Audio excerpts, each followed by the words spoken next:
दोस्तों, आज हम आपको जिस सच्ची घटना की पूरी कहानी बताने जा रहे हैं, उस घटना को वर्षों पहले अंजाम दिया गया था।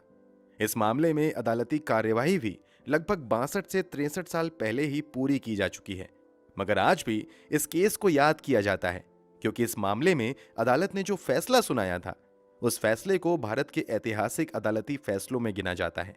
ये मामला भूतों की हत्या का था।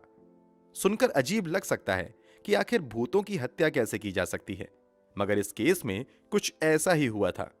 दुनिया इस केस को स्टेट ऑफ ओडिशा बनाम राम बहादुर थापा केस के नाम से या फिर the murder of ghosts case के नाम से जानती है। तो आखिर क्या है इस केस की पूरी कहानी? वास्तव में हत्या किसकी की गई थी? इस पूरी कहानी और भूत का क्या रिश्ता है? इस केस में कातिल कौन था और अदालत में ऐसा क्या फैसला हुआ कि वो फैसला ऐतिहासिक हो गया? जानने के लिए वीडियो में अंत तक बने रहिए। इस वीडियो में आपको इस घटना की पूरी कहानी जानने के साथ साथ भारत के एक ऐसे अहम कानून के बारे में भी पता चलेगा जिसके बारे में शायद आपने अब तक नहीं सुना होगा। उस कानून का और इस केस का बहुत ही गहरा रिश्ता है। कैसे, जानेंगे आगे। चलिए अब कहानी शुरू करते हैं। जैसा कि वीडियो की शुरुआत में हमने बताया, इस घटना को वर्षों पहले अंजाम दिया गया था। तथ्यों के आधार पर बात करें तो यह घटना 1958 के मई महीने की है और पूरी कहानी उड़ीसा के बालासोर जिले के रसगोविंदपुर गांव की है। इसी गांव के आसपास एक पुराना एरोड्रोम हुआ करता था। आसान भाषा में एरोड्रोम को समझें तो ये एक छोटा हवाई अड्डा हुआ करता था। किसी जमाने में डिफेंस डिपार्टमेंट द्वारा हवाई अड्डे का उपयोग बड़े पैमाने पर किया जाता था, मगर एक समय बाद इस हवाई अड्डे को बंद कर दिया जाता है। जब इस हवाई अड्डे को बंद करने का निर्णय लिया गया था, तब भी यहाँ काफी बेशकीमती सामान पड़ा हुआ था। बंद करने के ऐलान के बावजूद उन सामानों को वहां से हटाया नहीं जाता है। इस कारण समय के साथ वो सभी सामान कबाड़ में बदल जाता है। उन स्क्रैप्स की कोई चोरी ना कर ले, इसलिए डिफेंस डिपार्टमेंट द्वारा वहां पर 2 चौकीदार को स्क्रैप्स की रक्षा के लिए लगा दिया जाता है। वहां ड्यूटी करने वाले चौकीदार के नाम थे दिवाकर और गोविंद। 1958 के आसपास डिफेंस डिपार्टमेंट द्वारा यहां मौजूद स्क्रैप को बेचने का फैसला लिया जाता है। इस बात की जानकारी कोलकाता में चैटर्जी ब्रदर्स नाम की कंपनी चलाने वाले जगत बंधु चैटर्जी को भी लगती है। इसके बाद जगत बंधु चैटर्जी उस हवाई अड्डे पर मौजूद स्क्रैप्स को खरीदने की नीयत से 1958 के अप्रैल महीने में कोलकाता से चलकर रसगोविंदपुर गांव आ जाते हैं। उनके साथ उनका घरेलू नौकर राम बहादुर थापा भी आता है। राम बहादुर थापा, नाम याद रखिएगा। राम बहादुर थापा नेपाल का रहने वाला था, मगर पिछले काफी समय से जगत बंधु के घरेलू नौकर के तौर पर ही काम कर रहा था। उड़ीसा के रसगोविंदपुर गांव पहुंचकर इन लोगों को पता चलता है कि इस स्क्रैप खरीद की प्रक्रिया में काफी लंबा समय लग जाएगा, इसलिए इन्हें कुछ दिनों तक गांव में ही रुकना पड़ सकता है। इसलिए ये दोनों इसी गांव के कृष्णचंद्र पात्रो नाम के व्यक्ति के घर पर बतौर किराएदार रुकने का फैसला करते हैं। कृष्णचंद्र पात्रो इसी बंद पड़े हवाई अड्डे से कुछ दूरी पर अपनी एक चाय की स्टॉल भी चलाता था। ये दोनों पात्रों के यहाँ ही आराम से बतौर किराएदार रहने लगते हैं और स्क्रैप खरीद की प्रक्रिया में भी लगे रहते हैं। जिस इलाके में बंद पड़ा हवाई अड्डा था, उस हवाई अड्डे के आसपास के गांव में बड़ी संख्या में संथाल और माझी जनजाति के लोग रहते थे। इस इलाके के एक गांव से दूसरे गांव को जोड़ने वाले ज्यादातर रास्ते उसी बंद पड़े हवाई अड्डे से होकर ही गुजरते थे। दिन के समय तो इस रास्ते से लोग बड़े आराम से आया जाया करते थे, मगर रात होते ही ये पूरा इलाका वीरान हो जाता था। दरअसल पूरे इलाके में ऐसी चर्चा आम थी कि बंद पड़े हवाई अड्डे पर रात में भूतों का कब्जा हो जाता है। यही वजह थी कि कोई भी व्यक्ति रात में हवाई अड्डे के आसपास से नहीं गुजरता था। यहाँ तक कि अगर हवाई अड्डे के उस पार से आए किसी व्यक्ति को घर वापस जाने में रात हो जाती थी, तो वो घर जाने की बजाय हवाई अड्डे के इसी पार वाले किसी गांव में रुकना ज्यादा पसंद करता था। भूतों का खौफ इतना ज्यादा था। हमने आपको इस इलाके के भूतों की कहानी डराने के लिए नहीं, बल्कि इसलिए बताई है कि आपको हमारी आगे की कहानी आसानी से समझ आ सके। तारीख थी 20 मई 1958। रात के 9 बज रहे थे। जगत बंधु चटर्जी तथा उनका नौकर राम बहादुर थापा इस समय अपने मकान मालिक कृष्णचंद्र पात्रो के चाय की दुकान पर बैठे हुए थे। तभी वहां पर चंद्रमाझी नाम का एक व्यक्ति आता है। चंद्रमाझी पास के ही तिलकुंडी गांव का रहने वाला था। तिलकुंडी गांव हवाई अड्डे के उस पार था। रात के 9 बज चुके थे और तिलकुंडी गांव जाने का रास्ता एयरपोर्ट से होकर जाता था। इसलिए चंद्रमाजी भूतों के डर से अपने गांव जाने की हिम्मत नहीं जुटा पाता है और कृष्णचंद्र पात्रों के चाय की दुकान पर आकर कहता है कि मुझे रात में यहीं रहने दो। मैं इतनी रात में अपने घर नहीं जाना चाहता क्योंकि रास्ते में वही भूतिया हवाई अड्डा है। जगत बंधु चटर्जी और उनका नौकर राम बहादुर थापा भी इस इलाके के भूतों के बारे में थोड़ा बहुत सुन चुके थे। इसलिए जैसे ही वो व्यक्ति भूत के डर से अपने गांव जाने की बजाय उसी टी स्टॉल पर रुकने की बात करता है, चटर्जी उससे कहते हैं कि अगर वास्तव में वहां भूत रहता है तो चलो आज मैं भी उस भूत को देख लेता हूं। इतना ही नहीं, ये दोनों कहते हैं कि हम तुम्हें तुम्हारे घर तक छोड़कर आएंगे, इसी बहाने हम भूत भी देख लेंगे। पहले तो माजी इन दोनों के साथ गांव जाने से इनकार करने लगता है, मगर थोड़ी देर बाद कहता है कि अगर कृष्णचंद्र पात्रो तैयार हो जाएंगे तब हम साथ में चल सकते हैं। इसके बाद जगत बंधु चटर्जी तथा उनका नौकर राम बहादुर थापा अब टी स्टॉल के मालिक कृष्णचंद्र पात्रों को अपने साथ चलने और भूतों को दिखाने के लिए जिद करने लगते हैं। थोड़ी देर बाद पात्रो भी इन लोगों के साथ जाने के लिए तैयार हो जाता है। फाइनली ये चारों एक साथ तिल कुंडली गांव के लिए निकल जाते हैं। रात में ये लोग निकल जरूर गए थे, मगर इन लोगों ने सेल्फ डिफेंस के लिए भी कोई हथियार वगैरह नहीं लिए थे। हाँ, नौकर राम बहादुर थापा के पास एक खुकरी जरूर थी। जो लोग नहीं जानते हैं उन्हें बता दें कि खुकरी एक पारंपरिक नेपाली हथियार है जो अक्सर नेपाली मूल के लोग अपने पास सुरक्षा के लिए रखते हैं। आसान शब्दों में समझें तो खुकरी एक छोटी सी चाकू को कहते हैं। एक खुकरी के अलावा थापा के पास एक छोटा सा टॉर्च भी था। ये चारों कुछ देर पैदल यात्रा करने के बाद फाइनली तिलकुंडी गांव पहुंच जाते हैं और चंद्रमाजी को सही सलामत उसके घर पर पहुंचा देते हैं। जाते समय इन लोगों को रास्ते में या फिर हवाई अड्डे पर कहीं भी भूत दिखाई नहीं देता है, इसलिए इन लोगों को लगने लगता है कि उनकी भूत देखने की हसरत अधूरी रह जाएगी। मगर जब ये लोग तिलकुंडली गांव से वापस आने लगते हैं तभी कुछ दूरी से ही इन्हें इस बार एयरपोर्ट पर कुछ हलचल दिखाई देती है। ये लोग कहते हैं कि कुछ मध्यम रोशनी इधर उधर हिलडुल रही है, साथ ही कुछ साया भी है जो इधर उधर हो रहा है। उस समय सन्नाटे रात में काफी तेज हवा भी चल रही थी।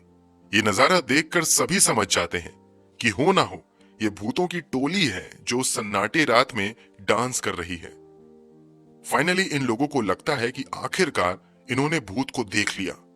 भूतों को करीब से देखने की एक्साइटमेंट में नौकर राम बहादुर थापा की चाल काफी तेज हो जाती है और ये तेजी से भूतों की तरफ बढ़ना शुरू कर देता है। ये इतना तेज भागता है कि चटर्जी और पात्रो काफी पीछे छूट जाते हैं। तेजी से भागते हुए राम बहादुर थापा उस रोशनी और साए तक पहुंचता है और अचानक से अपनी खुकरी निकालकर पागलों की तरह हवा में चलाने लगता है। दरअसल थापा अपने पास मौजूद चाकू से भूतों पर हमला कर रहा था। राम बहादुर थापा अपने होशो हवास इस हद तक खो देता है कि उसे अपने साथ चल रहे बाकी के 2 साथियों की भी कोई खबर नहीं रहती है और वो बस पागलों की तरह चाकू चलाना जारी रखता है। अब पीछे पीछे भागता हुआ वहां पर कृष्णचंद्र पात्रो भी पहुंच जाता है। जब कृष्णचंद्र पात्रो वहां पर पहुंचता है तो राम बहादुर थापा को इस बात का एहसास नहीं हो पाता है और वो पागलों की तरह चाकू चलाते हुए पात्रो पर भी 1-2 वार कर देता है। चाकू के घाव की वजह से कृष्णचंद्र पात्रो अचानक से चिल्लाते हैं, नेपाली ने मुझे मार दिया।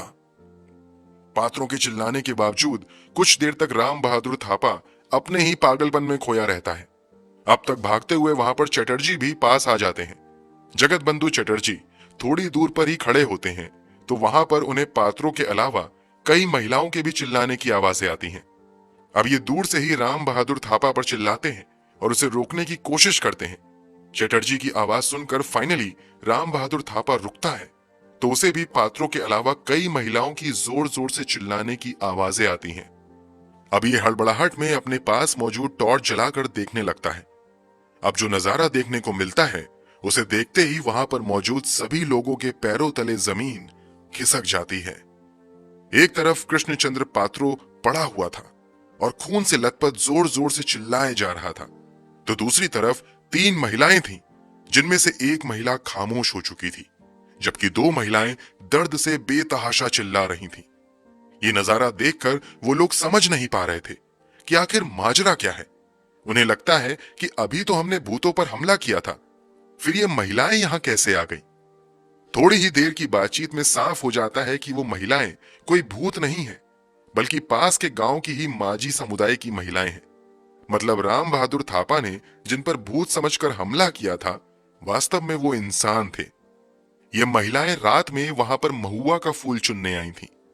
जो व्यूअर्स गांव में कभी रहे होंगे वो अच्छे से समझ रहे होंगे कि जब हवा तेज चलती है तो महुआ के पेड़ से उसका फूल गिरता है। गांव घर में लोग उसे जमा करके सुखाकर कई तरह के खाने पीने की चीजें और दवाइयां बनाते हैं। वो महिलाएं भी पुराने जमाने के लालटेन की रोशनी में वही महुआ का फूल चुनने आई थीं। मगर गलती से राम बहादुर थापा ने इन महिलाओं को भूत समझ लिया और फिर उन पर हमला कर दिया। राम बहादुर थापा के इस हमले में गेली माझी नाम की एक महिला की मौत हो जाती है, जबकि 2 महिला बुरी तरीके से घायल हो जाती हैं। जब राम बहादुर थापा पागलों की तरह अपनी खुखरी चला रहा था तो उसमें कृष्णचंद्र पात्रो भी घायल हुए थे। अगली सुबह पास के पुलिस स्टेशन को इस बात की जानकारी दी जाती है और पुलिस द्वारा राम बहादुर थापा के खिलाफ एक महिला की हत्या और 3 लोगों पर जानलेवा हमला करने के लिए सेक्शन 302 के अलावा सेक्शन 306 और सेक्शन 304 के अंतर्गत मामला दर्ज करते हुए गिरफ्तार कर लिया जाता है। मामला हत्या का था, मतलब इस बात की पूरी संभावना थी कि राम बहादुर थापा को कड़ी से कड़ी सजा मिल सकती थी। मगर जब इस मामले की सुनवाई सेशन कोर्ट में होती है तो कुछ हैरान कर देने वाले फैसले देखने को मिलते हैं। राम बहादुर थापा के वकील की ओर से कोर्ट में दलील दी जाती है कि राम बहादुर थापा ने अनजाने में उन महिलाओं को भूत समझकर उन पर हमला कर दिया। कहीं से भी राम बहादुर थापा का उद्देश्य महिलाओं पर हमला करना नहीं था, बल्कि गलती से महिलाओं पर हमला हुआ जिसमें एक महिला की जान गई, इसलिए राम बहादुर थापा को माफ कर दिया जाए। जबकि दूसरे पक्ष की ओर से दलील दी जाती है कि ये सच है कि राम बहादुर थापा ने अनजाने में एक हत्या को अंजाम दिया, मगर जो लापरवाही उसने दिखाई उसकी सजा उसे जरूर मिलनी चाहिए। मामला बेहद पेचीदा था, इसलिए लंबे समय तक इस मामले की सुनवाई कोर्ट में चलती रहती है और फाइनली 1959 में सेशन कोर्ट द्वारा राम बहादुर थापा को बिना कोई सजा दिए बरी कर दिया जाता है। कोर्ट ने आईपीसी के सेक्शन 79 का हवाला देते हुए राम बहादुर थापा को रिलीज किया था। अब ये धारा 79 क्या है, चलिए वो समझ लेते हैं। दरअसल आर्टिकल 79 कहता है कि अगर कोई व्यक्ति वास्तविक तथ्यों की जानकारी के बिना किसी अपराध को अंजाम देता है तो अपराध को अंजाम देने वाले व्यक्ति को माफ किया जा सकता है। कोर्ट पूरी दलील और गवाही सुनने के बाद तय करता है कि राम बहादुर थापा को कहीं से भी इस बात का जरा भी अंदाजा नहीं था कि वो असल में इंसानों पर हमला कर रहा है। मतलब राम बहादुर थापा को वास्तविक तथ्यों का अंदाजा नहीं हो पाया और उसने अनजाने में इस अपराध को अंजाम दे दिया है। इसलिए कोर्ट द्वारा राम बहादुर थापा की हरकतों को मिस्टेक ऑफ फैक्ट्स करार देते हुए बरी कर दिया जाता है। इस फैसले के बाद राम बहादुर थापा तो जेल से छूट जाता है, मगर तत्कालीन उड़ीसा सरकार द्वारा सेशन कोर्ट के इस फैसले के खिलाफ उड़ीसा हाईकोर्ट में अपील की जाती है। लंबे समय तक उड़ीसा हाईकोर्ट में भी इस मामले की सुनवाई होती है। पूरी सुनवाई के बाद उड़ीसा हाईकोर्ट भी राम बहादुर थापा की हरकतों को मिस्टेक्स ऑफ फैक्ट्स करार देते हुए निचली अदालत द्वारा आईपीसी 79 के तहत सुनाए गए फैसले को सही करार देते हुए राम बहादुर थापा को बरी कर देती है। कोर्ट द्वारा इस केस की सुनवाई के दौरान 1952 के भी एक केस का जिक्र किया जाता है। 1952 के जिस केस का जिक्र कोर्ट द्वारा किया गया था वो पूरा मामला ये था कि चिरंजी नाम का एक व्यक्ति अपने बेटे के साथ आयुर्वेद से जुड़ी कुछ फूल पत्तियों की खोज में पहाड़ पर चला जाता है। अभी ये लोग पत्तियां खोज ही रहे थे कि अचानक से पहाड़ की ऊंचाई पर चिरंजी का पैर फिसल जाता है और वो नीचे गिर जाता है। नीचे गिरते ही चिरंजी का सर एक पत्थर से टकराता है। सर के पत्थर से टकराने की वजह से अचानक से चिरंजी के पहचानने की शक्ति खत्म हो जाती है। वो भ्रमित होने लगता है। इस कारण जब थोड़ी देर बाद उनका अपना ही बेटा मदद करने के लिए आता है तो वो अपने बेटे को बाघ समझ लेते हैं। उन्हें लगता है कि बाघ ने उन पर हमला कर दिया है, इसलिए वो बाघ से बचने के लिए पलटवार करते हैं। इसका नतीजा ये होता है कि उनका बेटा वहीं पर मर जाता है। ये मामला भी कोर्ट जाता है। चिरंजी पर अपने बेटे की हत्या का मामला चलता है, मगर फाइनली कोर्ट में यह साबित हो जाता है कि सर में चोट लगने की वजह से चिरंजी के सामने भ्रम की स्थिति पैदा हो गई। इस कारण वो अपने सगे बेटे को बाघ समझ बैठे। इसलिए जब बेटे ने मदद के लिए हाथ बढ़ाया तो चिरंजी को लगा कि बाघ ने उस पर हमला किया है, इसलिए उन्होंने जवाबी हमला कर दिया। इस कारण बेटे की मौत हो गई। इस तरह कोर्ट ने चिरंजी को भी मिस्टेक्स ऑफ फैक्ट्स का बेनिफिट देते हुए बरी कर दिया था। कोर्ट की सुनवाई में एक और महत्वपूर्ण पहलू आता है, जिसके बारे में जानना बेहद जरूरी है। न्याय के सिद्धांत के अनुसार अगर किसी व्यक्ति को सही तथ्यों की जानकारी नहीं है तो उसके गुनाह को माफ किया जा सकता है, लेकिन अगर किसी व्यक्ति को कानून की जानकारी नहीं है तो उसे माफ नहीं किया जा सकता है। राम बहादुर थापा के मामले में साबित होता है कि उसे कानून की तो जानकारी थी, मगर उसे फैक्ट्स यानी तथ्यों का अंदाजा नहीं हो पाया था। इसके अलावा कहीं से यह भी साबित नहीं होता है कि राम बहादुर थापा ने इस हत्या को पहले से प्लान किया था। इसके अलावा राम बहादुर थापा की एक और छोटी सी हरकत भी उसके फेवर में जाती है। अगर आपको याद हो तो थोड़ी देर पहले हमने आपको बताया कि जब ये लोग चंद्र माझी को उसके गांव छोड़ने जा रहे थे तो थापा के पास खुकरी के अलावा एक टॉर्च भी था। हाईकोर्ट की सुनवाई के दौरान दोनों गवाह बयान देते हैं कि जैसे ही इन तीनों को लगता है कि वहां भूत है, थापा उस तरफ तेजी से बढ़ने लगता है। यहां तक कि वो एक बार टॉर्च जलाकर उस ओर देखने की भी कोशिश नहीं करता है। इसी बयान पर गौर करते हुए हाईकोर्ट द्वारा टिप्पणी दी जाती है कि जैसे ही राम बहादुर थापा ने भूत शब्द सुना, उसके दिमाग में कोई दूसरी आशंका आई ही नहीं। अगर उसके मन में भूत के अलावा किसी और चीज के होने का थोड़ा सा भी गुमान होता तो वो जरूर टॉर्च जलाकर उस ओर देखता, मगर थापा द्वारा टॉर्च जलाकर उस ओर ना देखना इस बात की दलील है कि उसके दिमाग में उस समय सिर्फ एक ही विचार चल रहा था कि सामने जो कुछ दिख रहा है वही भूत है। इस तरह इन सभी तथ्यों के आधार पर राम बहादुर थापा को हाई कोर्ट से भी राहत मिलती है और ये हत्या करने के बावजूद बिना किसी सजा के बरी हो जाता है। एक सवाल शायद आपके मन में आ रहा होगा कि जगत बंधु चटर्जी ने हवाई अड्डे पर मौजूद वो स्क्रैप खरीदा या नहीं। तो आपकी जानकारी के लिए बता दें कि पब्लिकली इस बारे में कोई जानकारी उपलब्ध नहीं है, क्योंकि इस अनचाहे हत्याकांड के बाद सभी लोग कानूनी लड़ाई में ही उलझ गए। दोस्तों, आपके अनुसार राम बहादुर थापा के मामले में सेशन कोर्ट और फिर हाई कोर्ट द्वारा दिया गया फैसला सही था या गलत? कमेंट बॉक्स में जरूर बताएं। अगर आपको इस मामले में फैसला सुनाने का अधिकार दिया जाता तो आपका क्या फैसला होता, वो भी कमेंट बॉक्स में जरूर शेयर करें। अगर आपको हमारी मेहनत पसंद आई हो तो इस वीडियो को लाइक करते हुए शेयर भी करें। मिलते हैं क्राइम की दुनिया से जुड़ी ऐसी ही एक और सच्ची कहानी के साथ अगली वीडियो में। धन्यवाद।